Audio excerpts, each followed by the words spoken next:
I always tell you that Python is as close as it gets to plain English, but that's not true anymore. We can now build serious software using natural language. So for the very first time on this channel, welcome to a hybrid workflow, combining coding with asking the right questions. But here, we're not dealing with vibes. We'll use a proper software engineering workspace where we can talk to AI. We'll try an agentic development environment called Warp, and we will use it to build something truly complex, a full stack RAG application. If you're not sure what it means, we'll take a tiny language model, nice little Qwen, and we'll turn it into an expert on anything we'd like. We're not going to train it or try to make it smarter. We'll just give it search powers in a vector database that we will create from scratch.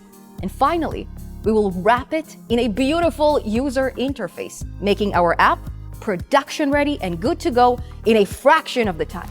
So if you're ready, let's roll.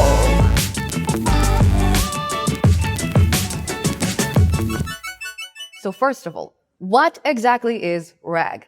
Imagine your language model is a student with a serious memory problem. If you give it an exam, it will fail badly because it cannot remember anything from the learning material. So RAG for our model is like an open book exam where it doesn't need to remember the learning material because it is right in front of it during the exam.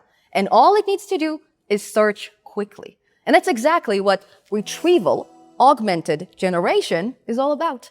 Intelligence that doesn't come from memory, but from access. And in this project, we are going to prove it. Yeah, and in a perfect timing, my mouse just died. So my apologies for the cable, but you're gonna have to live with it. Now, first things first, let's download Warp, our ADE. We will navigate to warp.dev, and we will go ahead and download it for Windows. Then we will run the executable, and we will follow all the setup wizard instructions. And finally, we will launch Warp. Then we will sign up, or in my case, sign in. And beautiful, we are officially inside Warp and we can start exploring it. Now, a few words about the interface. Similar to traditional IDEs, we have a project explorer, a code editor, and a very futuristic terminal where we can attach images, context, give voice commands, and even choose the type of agent we want to talk to. In my case, I'll just leave it on auto to save some credits. Great, we can start building our RAG application. Now, to keep things organized, let's create a project folder with mech dir rag app. And just like that, our agent kicks in and suggests that we change the directory. So instead of typing the command, we just press the right arrow and enter. And okay, we have a project folder and now we can play with our agents. In my case, I'm just gonna cut to the chase. I want to see a very specific pipeline and I want it to work immediately without debugging anything. So on my end, I already found the instructions for the RAG pipeline I have in mind. It is the official Hugging Face documentation. And one of the examples here is taking PDF documents and embedding them in a vector database, which is exactly what I need. There are other examples here like PowerPoint slides and websites, but I'll just ask Warp to get rid of them. Now, to make it work, we also need some kind of a PDF document. In my case, the AlexNet research paper. That's how computers learn to recognize all kinds of stuff in pictures. You can find both of these links in the description, as well as all the prompts that I'm about to type. But before we type anything, we'll just drag and drop our PDF document into the project folder, and then back in Warp, in the same terminal where our code went, let's go ahead and talk to an agent in a natural language. So we will say, build a minimal RAG app from this guide. Pasting our URL, of course, PDF only, extract and chunk AlexNet PDF text, use LangChain, use a very small Qwen instruct, and then save pipeline as app.py. Beautiful, let's give it a run. Now, the way it works, we first see a preview of what the agent built, and only after we accept it, the file will be generated and we will see just how many credits it cost us. Now, to view our new file, we will click on Open Project Explorer at the very top left, and then app.py, which will then pop the code on the right. When we scroll through the agent's code, if anything bugs you, you can just manually revise it. For example, if we're already trying to switch from CPU to GPU, we need to know if we succeeded, right? So let's go ahead and quickly add a print statement right after we set the device with print, and then running on followed by the device. Okay, and that way, if we run on GPU, it will print GPU. If we run on CPU, it will print CPU. Now, we can also tackle bigger issues that we don't want to handle manually. For example, we have all these command line arguments that nobody needs. I just want to chat with the model, and this has nothing to do with it. So let's quickly select all of it, and let's write to our agent, I don't need those command line arguments. I just want a simple Q&A style chat with the LLM. Okay, now when we select a chunk of code, we can just pull it into our prompt by clicking on the Attach Context button. So let's do so. Then once we see that our block is attached, we will then run our prompt, and then the agent will know exactly what we're talking about. And perfect, we now get a GitHub-style code preview with added code in green and removed code in red as a diff. We see that the agent simplified our app, and I think we're ready to go. For this, we will create a new working environment with conda create-n. We will call this environment RAG env, and we will install Python 3.12 in it. Warp then suggests to activate it, so let's do so. And then we can just say suggest which modules to install in RAG-env to match the requirements of app.py. So basically, figure out all the things that we don't have time to figure out. And it will automatically suggest the command. So with a right click, we will pick the run in terminal option followed by enter. And great, we are now ready to run the app with Python app.py. Now, initially, we get a bunch of errors, but then Warp immediately starts resolving them. And it happens automatically without having to press any buttons. So in my case, I'll just accept the changes and let's give it another go. And perfect, everything seems to work. So let's quickly test our model with some questions. So let's ask, how many parameters in AlexNet? And even though we get an answer, this is the wrong answer. AlexNet has 60 million parameters, and you can verify that on page 5 of the PDF. Another question we can try, in case something just randomly bugged out, is what GPU AlexNet trained on? And we get the wrong answer once again, plus a whole bunch of mumbo jumbo that follows. So something is obviously wrong in our workflow. But instead of manually debugging it, we'll just debug it with natural language. So let's collapse our app with Ctrl-C, and let's say the pipeline works, but not perfectly. LLM gives wrong answers. AlexNet has 60 million parameters and was trained on a single GTX 580 GPU. And also, the LLM provides too much information. LLM's answers must be short and concise, and then review attached output and fix these issues. But before we press enter, let's select the entire output, and we will pick attach as agent mode context. And now let's give it another run. So eventually, after a few minutes of debugging, Warp will figure out how to get the correct answers on both our questions. So as you can see, what GPU AlexNet trained on, NVIDIA GTX 580, and how many parameters AlexNet has, 60 million.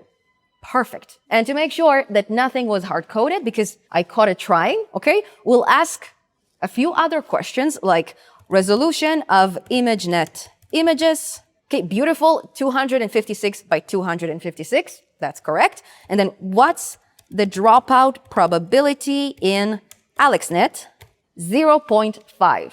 Amazing. And perfect, these answers are correct. We can also scroll through the code and double check that there are no special blocks for prompts with GPU or parameters. If you see them on your end, just select them and tell Warp it is not allowed to hard code anything, because the user will ask all kinds of questions, not just about GPUs or parameters. Now, once we are happy with the RAG process, we need to wrap it in a beautiful interface. Now, when it comes to designing the interface, I'm not a big fan of giving AI full control. I usually design a sketch or some kind of a wireframe that the agent can use as a reference. So feel free to download my sketch and my logo. The link is in the description. Now, before we tackle the GUI, I just want to move the vector section into a separate file. And that way, we don't need to create a new database every single time we run app.py, which is what's going on right now. It makes way more sense to create the database independently and then get our app to read from it instead of generating it time and time again. So let's type, please move the code that generates the vector database into a separate file. Let's call it vectorize.py. We will run vectorize.py independently and get app.py to read from it. Great, so now we generate the database outside app.py with Python vectorize.py, which seems to be working like it should. Beautiful. So let's move on with pasting the logo in our project folder and attaching my layout sketch to the terminal prompt with attach image. Then we will type the following prompt: design GUI for app.py, use Flask, use attached app layout image as inspiration, use logo PNG, don't change the RAG pipeline itself, just add a GUI in app.py. Boom. Once we approve all the files, the only thing left to do is pip install Flask and then Python app.py. And then we can navigate to localhost 5000, which we will just copy in our browser, and boom, here's our beautiful application. So let's verify it works with our two testing questions. So how many parameters in AlexNet? Perfect.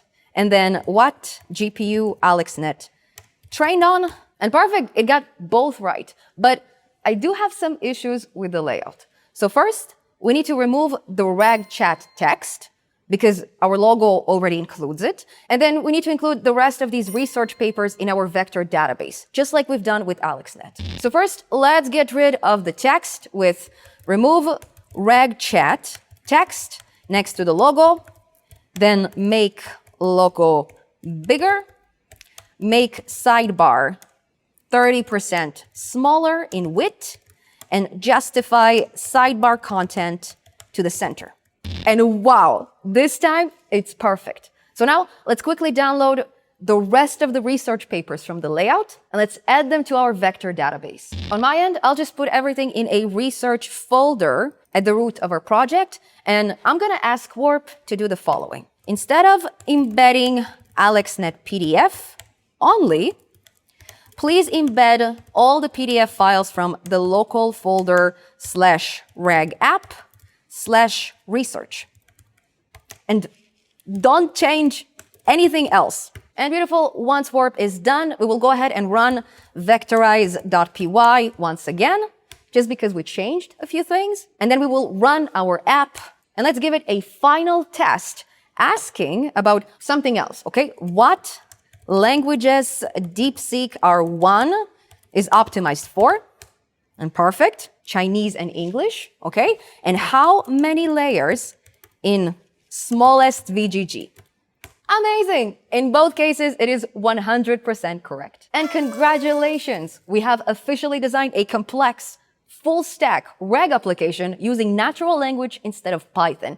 And the best part is, this project is not only production ready, but this is one of the best things you can put in your portfolio. So I highly recommend going over what the agent built, refining it manually, adding your own touch, and then pushing it to your GitHub as soon as possible. Now, if you'd like to review my code or the code that my agents built, you can find everything on GitHub. And if you have any questions, please leave them in the pinned comment below. And thank you so much for watching. If you found this video helpful, please share it with the world. And don't forget to leave it a huge thumbs up and all kinds of comments. Now, if you'd like to see more videos of this kind, you can always subscribe to my channel and turn on the notification bell. I'll see you very soon in an amazing cybersecurity tutorial. You're not gonna believe it. So in the meantime, bye-bye. Thank you very much. Mario is my stylist. Bravo. Oh, what? My mouse is dead. Bye-bye, mouse. I'm gonna do it with my thumb. I just need a break. I have coffee. Why do I say error? It was kind of slow. Fantastic. Amazing. Acceptable and fantastic. That will do. One more time, just in case. One more time. Done. High five.